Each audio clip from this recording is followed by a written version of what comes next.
In this video, I'm going to show you how to enable or disable direct messages on TikTok. What you're going to do for this is you're going over to your profile section, and in here you're going to click on the top right hamburger icon. Then you click on settings and privacy. From here you click on privacy. And when we scroll down in here, we see under interactions, we see direct messages, and it's by default set to everyone. But when you want to disable this, then you just click on this.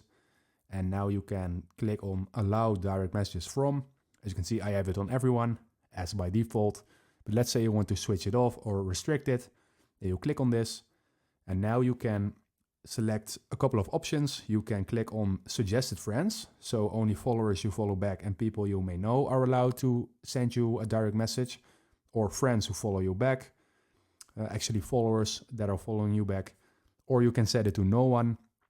And then you completely disable direct message on your phone.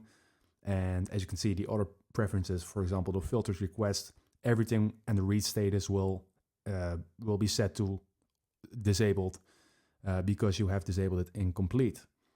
So that is how you enable or disable direct messages on TikTok. If this video helped you out, please leave a like and consider subscribing. And then I see you in the next one.